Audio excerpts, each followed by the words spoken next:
Good morning बच्चों। कल हमने क्रिया पढ़ी, उसमें क्रिया के विभिन्न आधारों पर, विभिन्न 3 आधारों पर हमने भेद किए। उसमें से पहला आधार था कर्म के आधार पर। इसमें कर्म के आधार पर क्रिया 2 प्रकार की होती है, अकर्मक क्रिया और दूसरी सकर्मक क्रिया। अकर्मक क्रिया वह क्रिया होती है जहाँ क्रिया को कर्म की आवश्यकता न हो, यानी क्रिया का अर्थ समझने के लिए कर्म की आवश्यकता जहाँ पर नहीं हो वहाँ अकर्मक क्रिया होती है। जहाँ सकर्मक, जहाँ क्रिया का फल कर्म पर पड़े वहाँ पर सकर्मक क्रिया होती है, अर्थात क्रिया को अपना अर्थ स्पष्ट करने के लिए कर्म की आवश्यकता हो। अब अकर्मक क्रिया के हमने 2 भेद किए, एक पूर्ण अकर्मक और दूसरा अपूर्ण अकर्मक। पूर्ण अकर्मक वहाँ होता है जहाँ किसी भी अतिरिक्त पूरक शब्द की आवश्यकता अर्थ को स्पष्ट करने के लिए नहीं पड़ी, और जहाँ पर पूरक शब्द की आवश्यकता हो अर्थ को स्पष्ट करने के लिए वहाँ पर अपूर्ण अकर्मक क्रिया होती है। इसी तरह सकर्मक के भी हमने 2 भेद किए थे, एक कर्मक क्रिया जहाँ पर वाक्य के अंदर एक ही कर्म प्रयुक्त हुआ हो वहाँ एक कर्मक क्रिया होती है, और जहाँ वाक्य के अंदर 2 या उससे अधिक कर्म आए वहाँ पर द्विकर्मक क्रिया होती है। इस प्रकार हमने सकर्मक और अकर्मक क्रिया को पढ़ा। अब हम इससे आगे पढ़ेंगे, आप इसको नोट कर सकते हैं।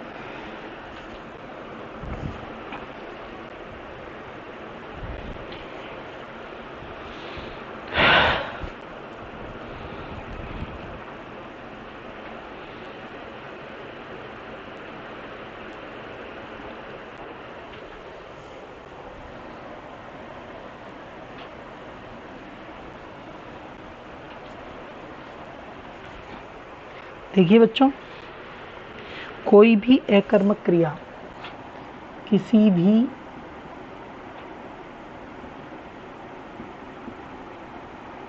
अकर्मक क्रिया को सकर्मक बनाया जा सकता है। यह उसके प्रयोग के ऊपर डिपेंड करता है कि कोई भी अकर्मक क्रिया सकर्मक कैसे बनाई जाती है। तो देखिए, कुछ बातों के आधार पर हम समझेंगे कि कोई भी अकर्मक क्रिया सकर्मक कैसे बनाई जा सकती है।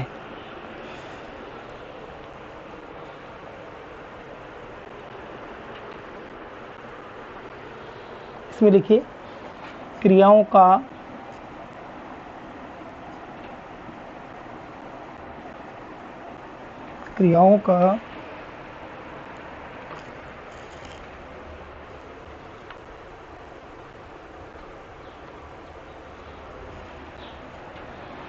सकर्मक एवं अकर्मक होना उनके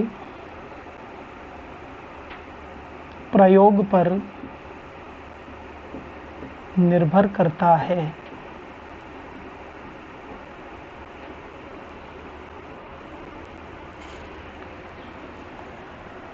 इसलिए कभी-कभी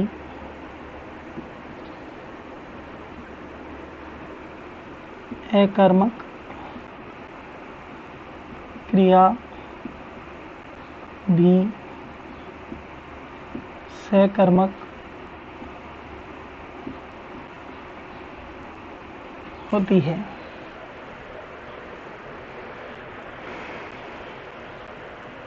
जैसे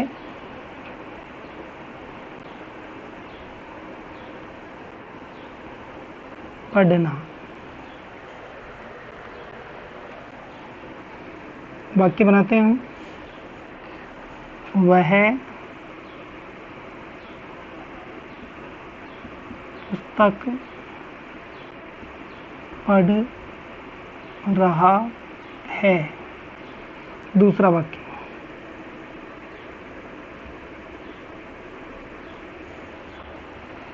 वह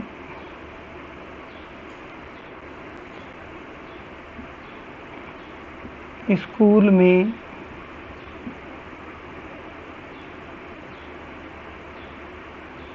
पढ़ रहा है।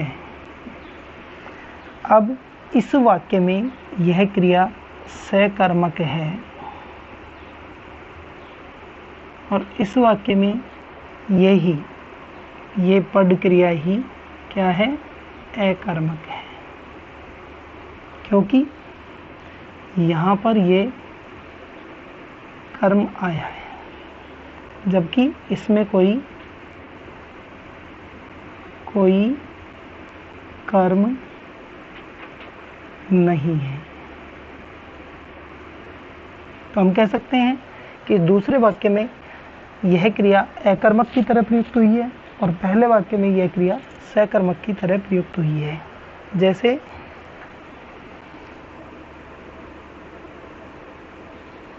खुजलाना, एक उदाहरण और लेते हैं हम। पहला वाक्य, उसका शरीर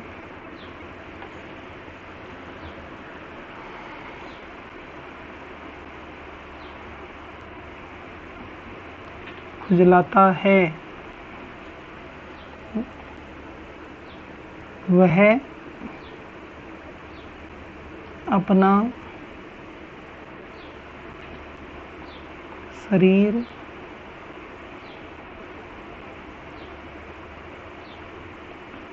खुजलाता है। यहाँ पर क्रिया अकर्मक है, यहाँ पर क्रिया सकर्मक है।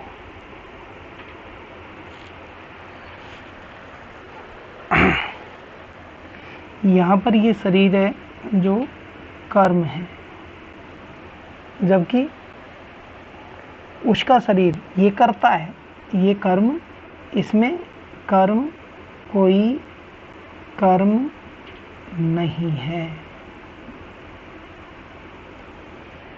तो इस प्रकार से किसी भी अकर्मक क्रिया को सकर्मक की तरह प्रयुक्त किया जा सकता है और किसी भी सकर्मक क्रिया को अकर्मक की तरह प्रयुक्त किया जा सकता है। प्रतियोगी परीक्षाओं में इसी तरह के वाक्य देकर आपसे क्रियाओं का सकर्मक या अकर्मक होना पूछा जाता है, जिसका जवाब आप दे सकते हैं। नोट कर लें चाहे तो।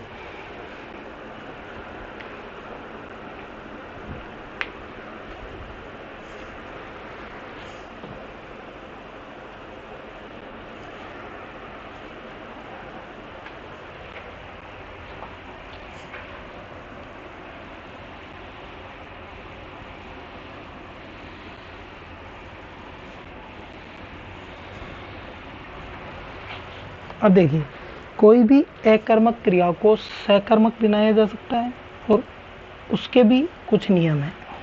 जैसे पहला नियम, जब कोई अकर्मक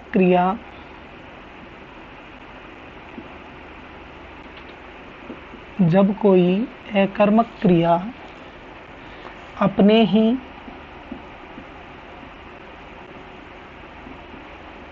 धातु अर्थात मूल रूप, अपने ही धातु से बना अथवा उससे मिलता जुलता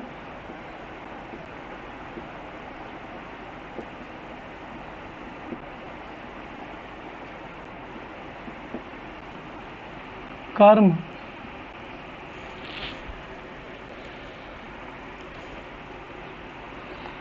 को लिखिए सजातीय कर्म,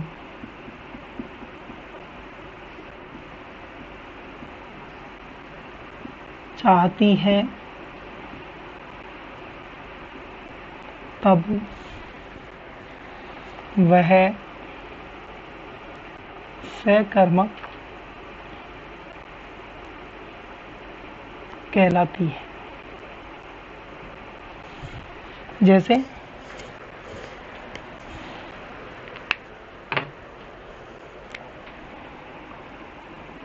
जैसे सिपाही,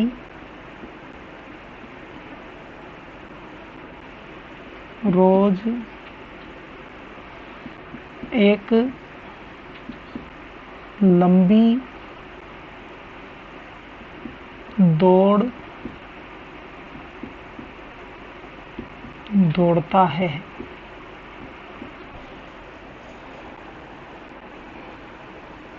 दूसरा, भारतीय सेना ने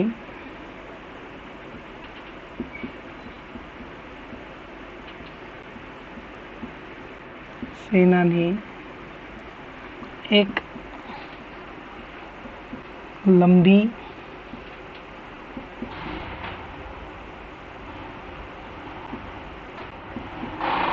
लड़ाई लड़ी।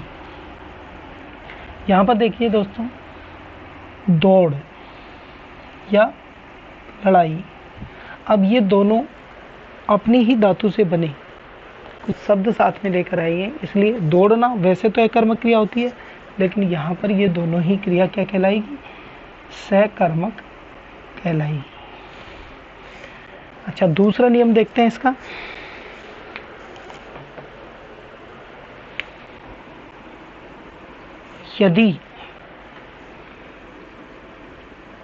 यदि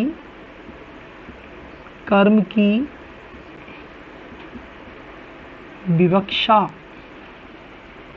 न रहे, अर्थात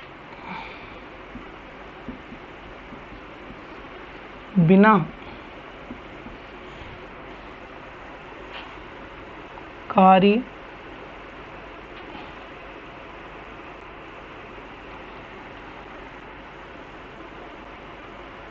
बिना कर्म के कार्य प्रकट हो तो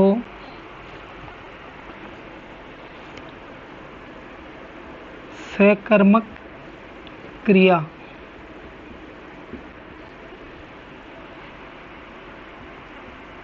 एकर्मक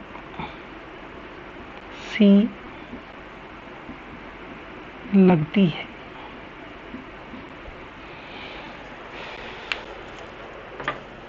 जैसे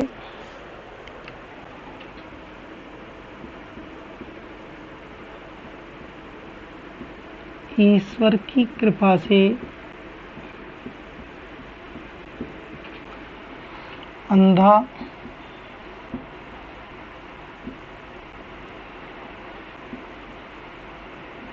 देखता एवं बहरा सुनता है।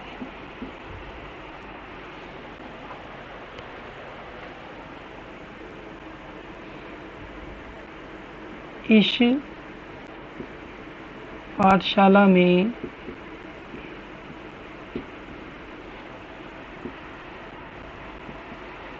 कितने छात्र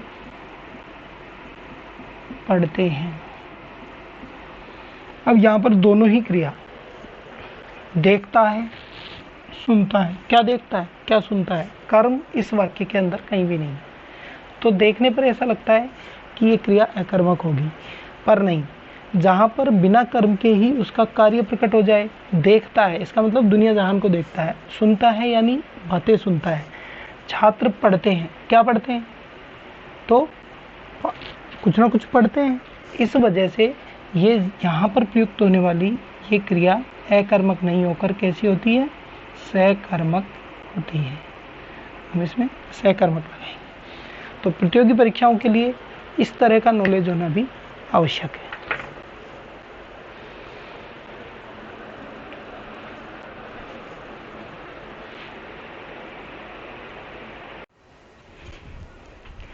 इससे आगे देखिए, दो अक्षरों की धातु के प्रथम अक्षर को तथा तीन अक्षरों की धातु के द्वितीय अक्षर को दीर्घ करके हम किसी भी अकर्मक धातु से सकर्मक क्रिया बना सकते हैं, जैसे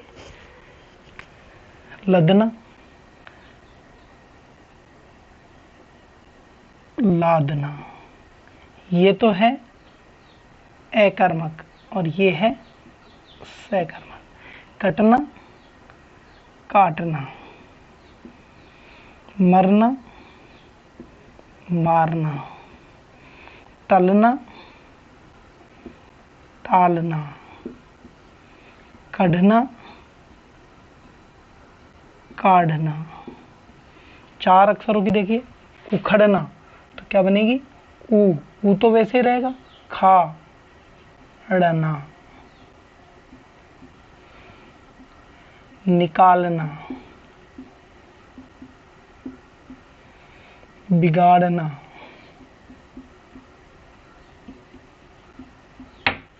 चलिए दूसरा नियम देखिए, यदि अकर्मक धातु के प्रथमाक्षर में ई या ऊ स्वर रहे तो इसे गुण संधि जानते हो, गुणादेश करके सकर्मक बनाया जा सकता है। गुण करने का मतलब ये है कि ई का तो हो जाएगा ए और ऊ का हो जाएगा ओ। ये आपका गुणादेश है। देखिए जैसे घिरना, तो घिरना को अगर हम सकर्मक बनाएं तो क्या हो जाएगा, घेरना। छिदना, छेदना। फिरना, फेरना। ऐसे बहुत सारी धातुएं हैं जिनको आप सकर्मक बना सकते हैं। जैसे मुड़ना, ऊ की मात्रा आई तो क्या बनेगा, मोड़ना। जुड़ना, जोड़ना। खुलना, खोलना। अच्छा तीसरा नियम देखिए, ये ट अंत वाले अकर्मक धातु को ड में बदलकर पहले या दूसरे किसी भी नियम से हम क्या बना सकते हैं, सकर्मक बना सकते हैं। जैसे फटना, अब क्या बनेगा, ये पहला नियम लगाओ, इसमें 2 अक्षरों की धातु है, फे का तो हो जाएगा फा, टे का हो जाएगा ड़ और ना। फटना का क्या बनेगा, फाड़ना। छूटना तो क्या बनेगा, ऊ की मात्रा है इसलिए छो ड़ ना। जुटना क्या बनेगा, जो ड़ ना, जोड़ना। तो तोड़ना। तो इस प्रकार अकर्मक क्रियाओं को सकर्मक की तरह वो वाक्य में प्रयोग करके देता है। हम याद करके चले जाते हैं कि साहब ये तो अकर्मक क्रिया है, लेकिन इस तरह से इन नियमों के आधार पर उन क्रियाओं को सकर्मक बना दी जाती हैं। तो आपको उसका जवाब सकर्मक देना है, यानी प्रयोग को देखना है। अब अगले वीडियो में हम पढ़ेंगे दूसरा आधार, रचना या संरचना के आधार पर क्रिया के कितने भेद किए हैं और उनको क्या क्या हैं, उनको समझने के लिए हम अगले वीडियो में पढ़ेंगे। बच्चों, लॉकडाउन का समय है, घर पे बैठकर आप सदुपयोग कर सकते हैं। इस तरह से यदि आप कमेंट्स करेंगे, इसमें आप प्रश्न पूछेंगे तो उन प्रश्नों के जवाब भी मैं आसानी से आपको दूंगा। सारे जवाब, अभी तक किसी ने कोई कमेंट्स नहीं किया है, देखिए और कमेंट्स करिए। धन्यवाद।